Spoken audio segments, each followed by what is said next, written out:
ഉത്സവത്തിൻ്റെ ക്ഷീണം കഴിഞ്ഞ് ഞങ്ങൾ നടന്ന് വീട്ടിലോട്ട് പോകുന്ന വഴി ഒരു വിരുന്നുകാരനെ കണ്ടു. ആദ്യം ഓർത്ത് ഇതെന്തോ സംഭവം ഇരിക്കുന്ന ഒന്നും മനസ്സിലായില്ല. അടുത്ത് ചെന്ന് നോക്കിയപ്പോഴാണ് മൂങ്ങ. അടിച്ച് കോൺ തെറ്റിയ പോലുള്ള ഇരിപ്പ്. ശരിക്കും പേടി തോന്നി.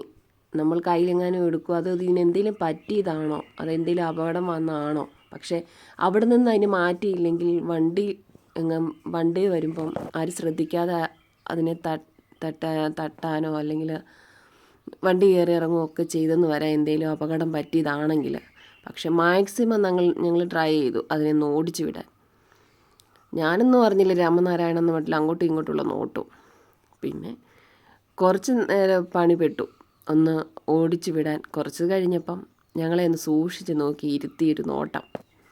പേടിച്ച് ഞങ്ങൾ പിന്മാറിയെങ്കിലും എങ്ങനെയായാലും ആ റോഡിൽ നിന്ന് എങ്ങനെയായാലും മാറ്റണം. പിന്നെ ലാസ്റ്റ് ഒരു രക്ഷയില്ലാതെ വന്നപ്പം ഇവന്മാരെ കൊണ്ട് തോറ്റുപോയല്ലോ എന്നും പറഞ്ഞൊരു നോട്ടം കഴിഞ്ഞിട്ട് ഒറ്റ പറക്കലങ്ങ് പറന്നു. അതുകൊണ്ട് ഒരു ജീവൻ രക്ഷിച്ച ഇതിൽ ഞങ്ങൾ ധൈര്യമായിട്ട് വീട്ടിലൂടെ നടക്കുകയും ചെയ്തു.